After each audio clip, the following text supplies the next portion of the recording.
and get started, and if more people join, they're more than welcome. But because of the technical difficulties, I think the majority of them are going to stay in the other breakouts. So we are going to be talking about mental health and brotherhood and what to know about mental health to support yourself and your brothers. Just as a disclaimer, this talk is meant to be informative, and we're happy to listen and guide you to the best of our ability, but I am not a trained counselor or healthcare professional. All of my experience comes from personal experience and advice I've received from magazines, articles, and other sources, as well as therapists. So if you or someone you know identifies with mental health issues or mental illness, we encourage you as a fraternity to reach out to your university or community counseling services who can best provide you with advice and support. That being said, I'm about to drop a link. Hold on. All right. And you guys can add a Post-it note to answer the 2 questions that appear in the center of the board. All you have to do is click and then start typing, and it should appear for everybody that's looking at the board. Let me know if you have any issues with that.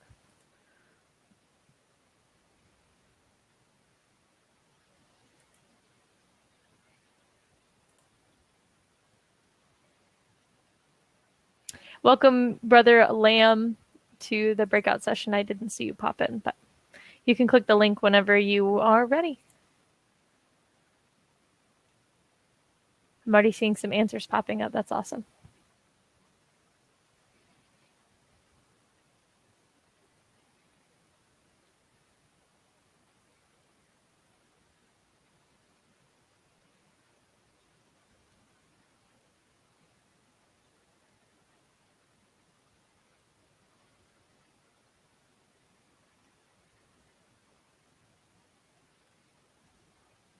So I'm seeing taking a break from work. Oh, for the question, what is the first thing that comes to mind when you think of the term mental health?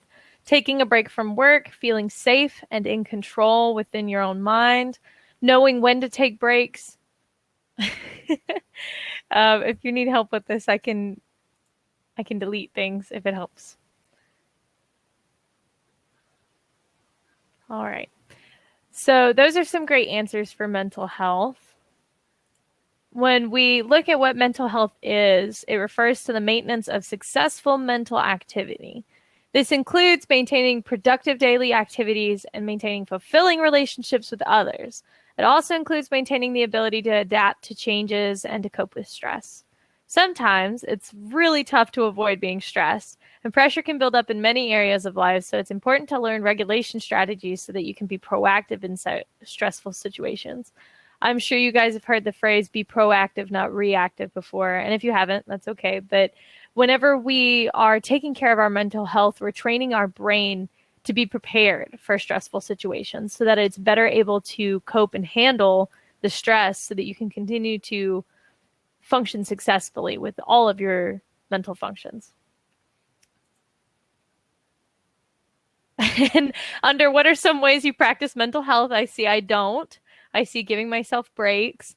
Those are some great ways to practice mental health. These are 3 of the biggest mental health issues that you hear talked about in college, especially, but also, in general.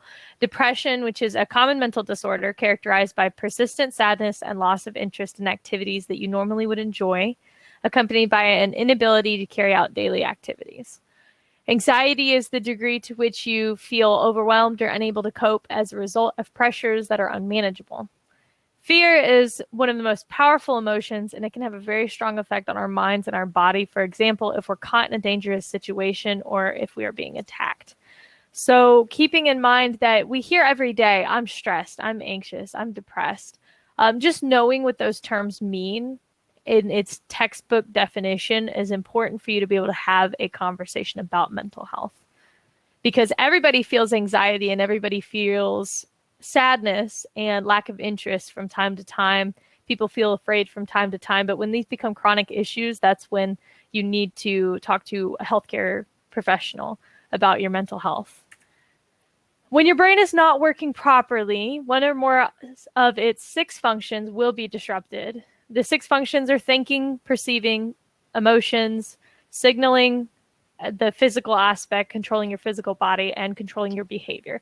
So whenever you are suffering from anxiety, depression, or fear, one or more of these isn't working to its full capacity. Symptoms can include thinking difficulties or problems focusing attention, extreme emotional highs and lows, and sleep problems. I'm sure some of you guys have experienced some of those things. When these symptoms significantly disrupt a person's life, we say that that person has a mental disorder or a mental illness. So that's when I was referring to earlier with when it becomes a chronic issue. When you have anxiety, when you have depression, and it happens more often than not, if it's happening more often than your peers, if you describe how you're feeling to a peer and your peer says, I don't know if that's necessarily normal because I don't know a lot of people that experience that, it's always better to talk to a healthcare professional than to avoid it. These are the zones of regulation that your brain enters. The blue zone is when you are understimulated. It's when you're feeling sad or sick or tired. Some of you said that you were feeling tired earlier. That is when you're totally understimulated. You can become understimulated when you're not interested in a situation, or if you haven't taken care of your body enough that it is alert and ready to tackle situations. The green zone is when you're feeling happy, when you're feeling calm, at peace. It doesn't necessarily mean that you're happy. It can just mean that you're feeling okay. As long as you're not feeling any negative emotions, you're in the green zone. You're feeling focused and you're ready to learn. The yellow zone is when you're feeling stressed, frustrated, worried, silly wiggly, or excited or afraid. So this is your warning zone. Whenever you're feeling these emotions, you have to be mindful of where you're at, because if you're not careful, you can slip into the red zone if you continue to be overstimulated. You can go from frustrated to mad or angry. You can go from stressed to mean very quickly. You can go from afraid to terrified. You can yell, hit, panic. You can scream. All of those are signs that you are now in the red zone, which means that you are in serious need of some mindfulness activities and mindfulness exercises to get you back down to where you're ready to learn again. So going back to which quarantine cat are you? This is a visual representation of which cats you were based, or which zone you're in based on which cat you chose for today. Some of you said you were in the blue zone, which makes you in the understimulated category. You might be sleepy, you might be tired. There's a few different ways you can feel in the blue zone. I know Xander and a couple others said that they were the reading cat. He's in the green zone. He's focused, he's engaged, and he's ready to learn. And then obviously the yellow zone is where you start to feel some of those negative emotions that are impacting your executive functions of your brain. And if you're not careful, you can slip into this red zone where you see anger, fear, frustration. Meerkat is a mood. If you're not proactive, you will be reactive. If you don't train your brain to understand your own emotions and be aware of where you're at, then you will be reactive, because you will end up in the yellow or red zone, which will mean that you will lash out or you will implode your emotions. And neither of those options are great for continuing with whatever activity you need to get done. So the social stigma surrounding mental health, as with physical disabilities, is slowly diminishing. Over time, it has become more and more evident that the mind and body are connected, and that an individual's mental state can both positively and negatively affect a person's overall well-being. Because of this, there are many tools available to assist a person experiencing mental health issues. Let's talk about 3 ways to be proactive about your mental health and other people's mental health. So one way is to connect with others, connect with brothers. Sometimes it's really nice to be alone and to process your emotions that way. But since humans are relational beings, you should aim to have at least one meaningful connection each day. The more you isolate yourself, the harder time you will have if an issue does come up, because you'll feel like you have no one else to lean on, to talk to. In many cases, simply a willing and sympathetic listener is enough for an issue to become more manageable. A problem shared is a problem halved. I love that quote. So reaching out to your brothers when you're feeling a certain way, making sure that you aren't isolating yourself and putting yourself in a box, because when you go weeks and weeks without talking to others, especially now more than ever, you have to make the effort to reach out at least once a day to one other human being, to just have a conversation. Make sure that you always have a door open with somebody else. Continuing with the connecting with others, a good way to make sure the talking and listening happens is to have some kind of get together or meetup scheduled in advance. It doesn't have to be formally designated support group. It doesn't have to be therapy, but it does need to be a safe environment in which you can express your emotions and feelings. And at least one person in the group needs to be able to really listen to what is being said. It's not going to be helpful if you form a group and you sit in the back and you don't talk and you don't say anything the whole time. You come in for 5 minutes and you leave. You have to make sure you have at least one meaningful connection in that group. Don't let yourself be this guy.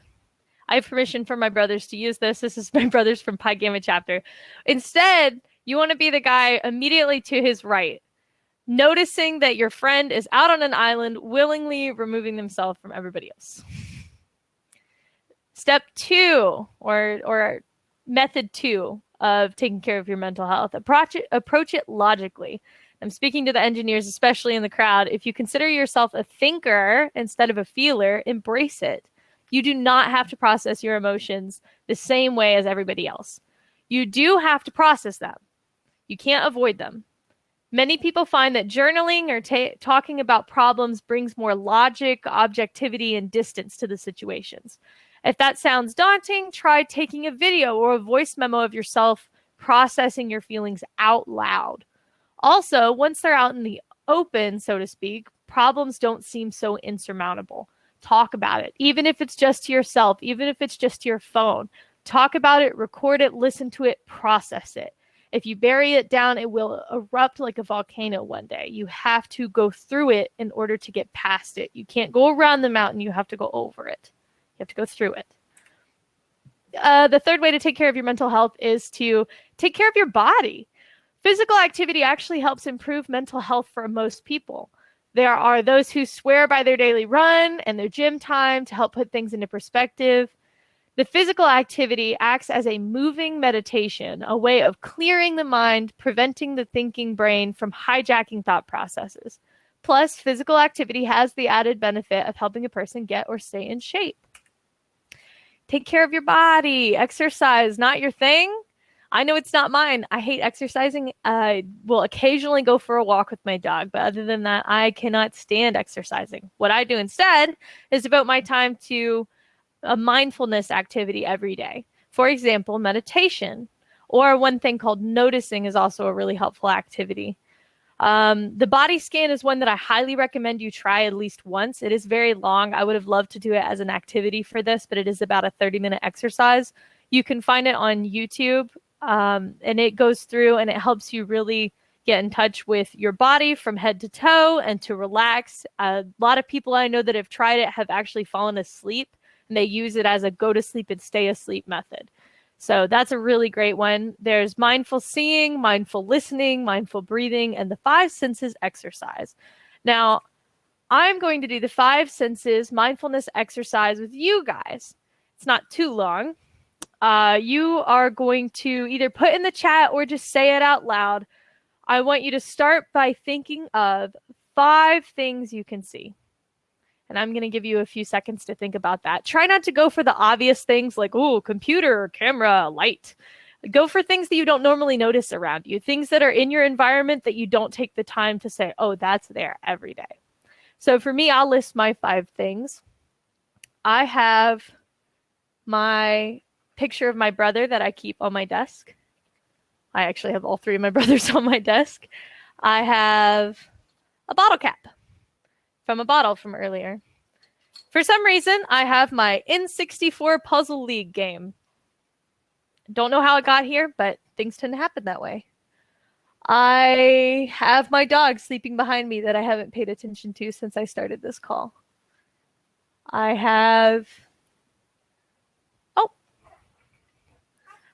I have a piece of artwork that I painted that I put on my wall of Starry Night on a tiny little violin.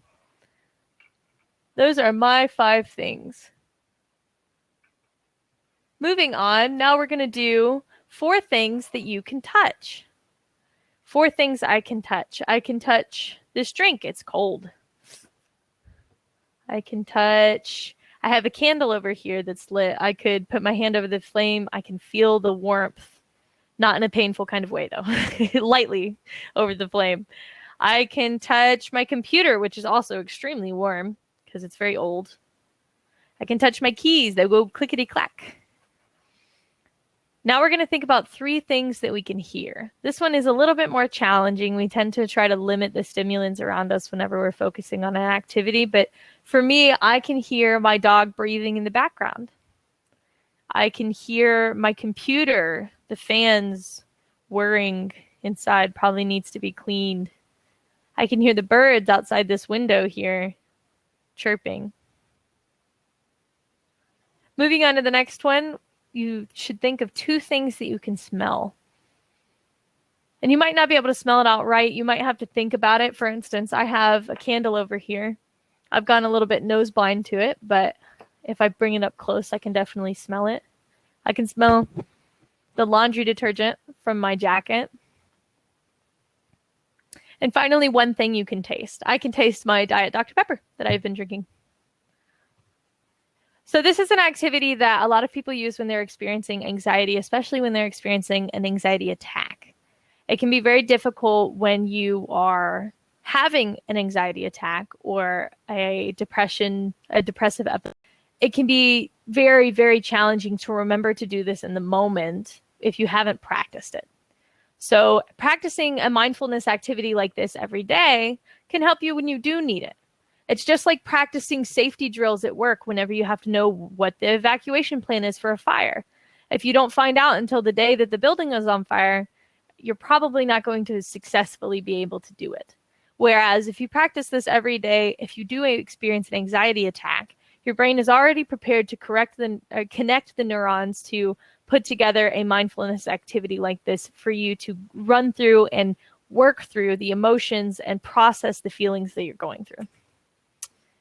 Mindfulness, also known as the mindfulness behavior cognitive theory, by practicing it daily, you reduce the risk of relapse into depressive episodes by 43%.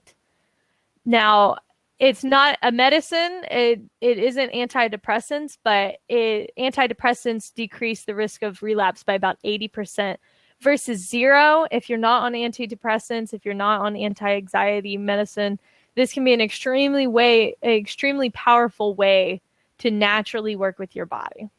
It restrains the executive part of your brain to continue to function. Retrains the executive part of your brain to continue to function during panic, depressive, or fear states. Going back to what I mentioned earlier, it reconnects the neurons to help you make that path easily, to automatically remember to do these things whenever you are experiencing these issues. And it trains you to deal with negative emotions that for some happen very automatically, and it trains you to do it in a healthy and productive way. So going back to our note app, if you go to the far left, you should see a sticky note that says, what advice would you give? Actions have you taken to help yourself or others cope with mental health concerns?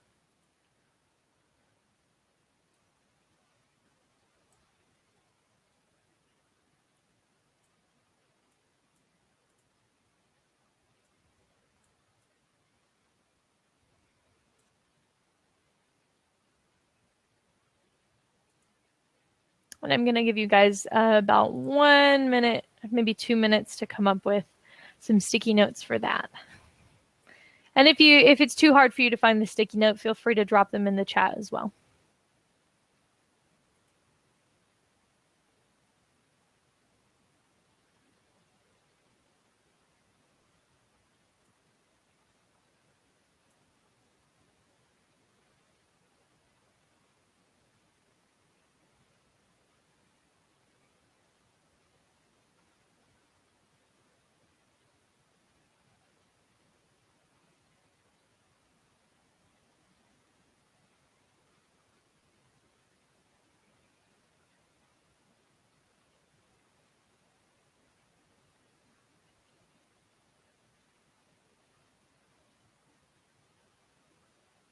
All right, so I'm seeing some great advice here. Meditation is great.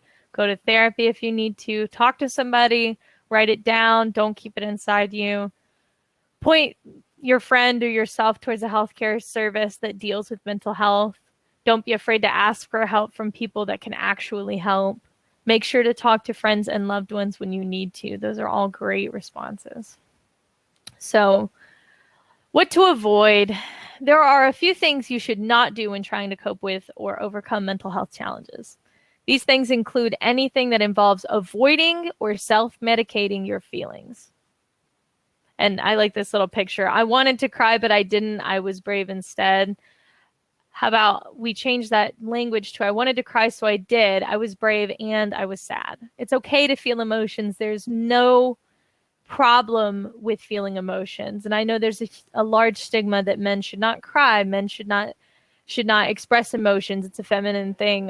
For any of the men in the room, understand that it's important that you process these emotions. It doesn't matter what race, religion, gender. You have to process the emotions because all our brains work in a very similar way. I'm sorry if you're hearing sounds outside. I hear it. But things to avoid: alcohol, drugs, or mind-altering medications never help in the long run. And I'm sure a lot of you have heard of people saying, oh, it's not the best to do this and this and this, but it helps me in the moment. And while it's understandable that you can feel that way, using substances like drinking alcohol inappropriately or developing any kind of addictive behavior, it only makes things worse. This is mostly because the addictive substance or behavior short circuits the thoughts and the numb feelings, so none of them are addressed appropriately and they're not dealt with in a healthy way. So achieving good mental health is unique to each person. For some, it's as simple as talking things over with a trusted friend. For others, a visit with a mental health professional, psychotherapy, or medication may be appropriate courses of action. So I originally had more slides. I'm going to talk about mental disorders now. We originally only had 30 minutes, but now it looks like we have 40. So I'm going to talk to you guys about some of the mental disorders that you or people you know may be going through and how we can talk about those and address those. Give me 1 second. And if you have any questions, now is a good time to drop them in the chat while I'm getting this part set up.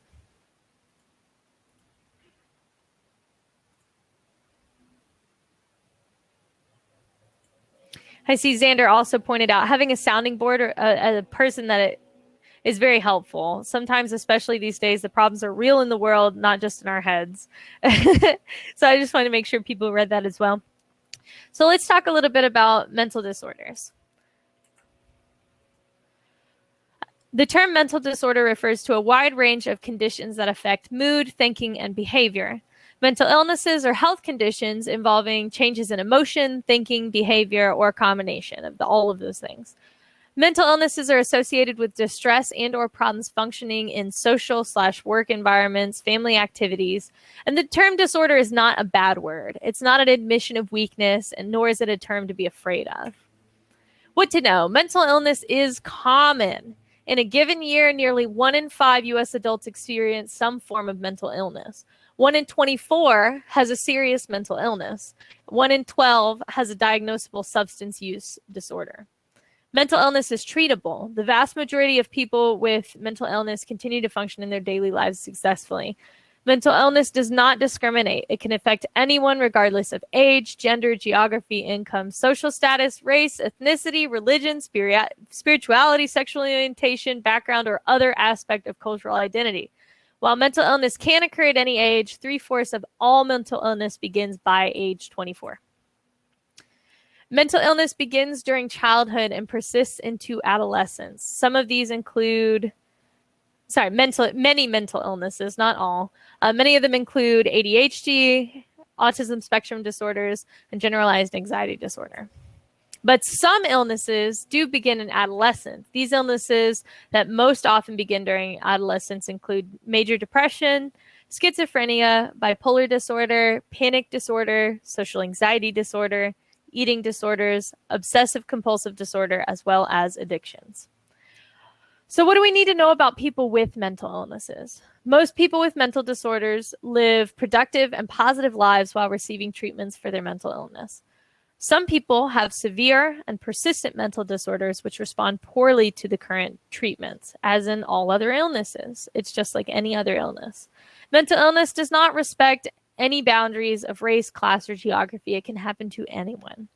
The majority of people have a friend, acquaintance, or family member who has or has had a mental disorder. If you don't have one, you probably know somebody that does. What are some causes for mental illness?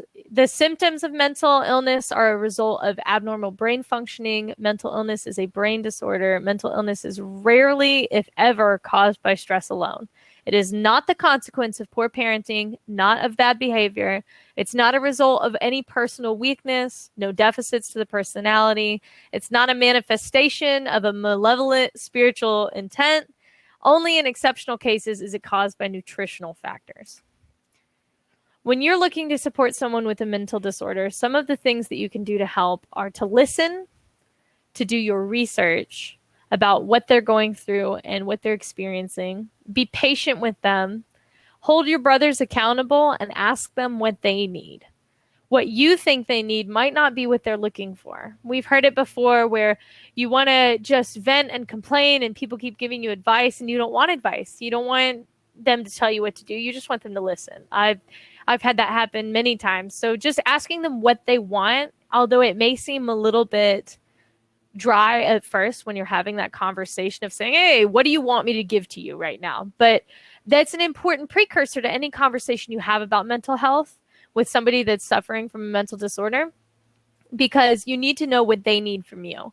And while it may seem a little awkward, it is the best way to ensure that you both walk out of that conversation better. So going back, here are 8 tips for talking about mental health. And these are all from mentalhealth.org. So set time with no distractions to talk to somebody about this. You don't want them to walk in and you're answering emails, but but I'm listening. Nobody wants that. They want to be heard. They want to be listened to. Let them share as much or as little as they want to. Don't try to diagnose or second guess their feelings. Keep questions very open. Talk about their well-being. Listen carefully to what they tell you and offer them help in seeking professional support and provide information on ways to do this. Number 8 is to know your limits. This is bolded because I think it is possibly the most important out of all 8 of these. Whenever you're talking about mental health, remember that your mental health is just as important, and for you, yours has to be the priority. It's very easy, especially for very compassionate and empathetic people, to want to help more than you can handle. And some experiences that your friends, your family might be going through might not be something that you can handle.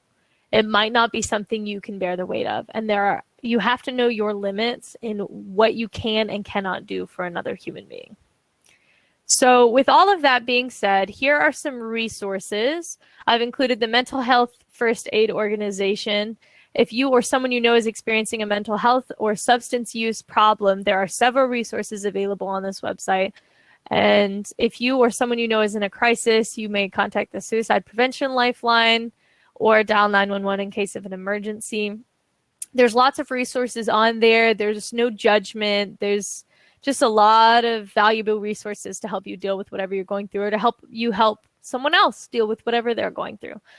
I've also included my name, my phone number, my email. If you have any questions or if you need anything from me, or if you just want to talk, that is my phone number. You're welcome to text me, call me, whatever you need, because I'm practicing knowing my limits as well. But I'm happy to help you find the resources that you need in order to help yourself or another brother get through whatever you're going through. Going back to this slide, if you go to the right of the note app with the post-it notes, you can see there's a questions section. So if you have any questions, you can put it on a post-it, or you can just leave it in the chat and I'll be happy to answer them. I think we have about maybe 2 more minutes. I'm not sure when they started the timer for. Okay, yeah, so we have about 2 more minutes. So if you have any questions, concerns, if you want me to go back to the quarantine cat slide so you can readjust which quarantine cat you are today, you just let me know, and I'm happy to help. And then in about 2 minutes, you can switch breakout sessions. If you have any questions about that, I can answer those as well.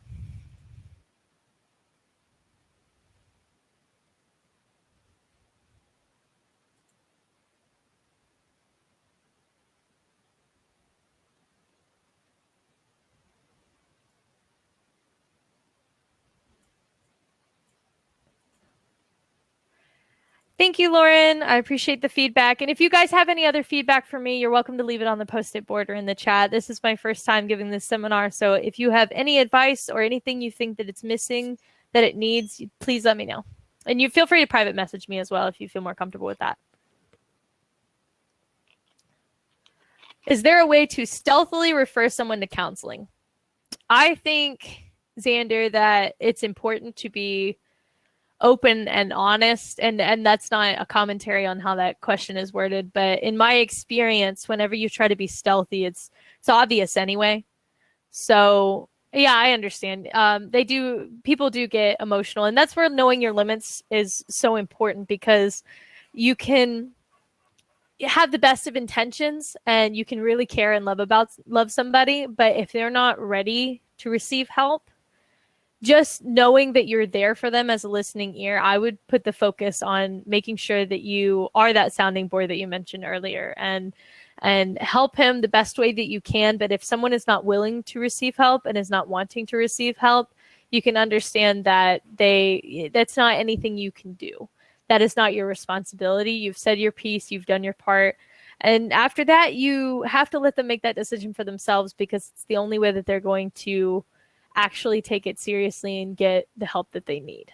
But you did the right thing by starting with asking questions and mentioning it. I think just putting it out there is enough for people to be able to own the responsibility on that. Let me check and see. I don't see any other questions from you guys, so it is 5:47. I hope you enjoy your next breakout session, and hello to anyone that has joined.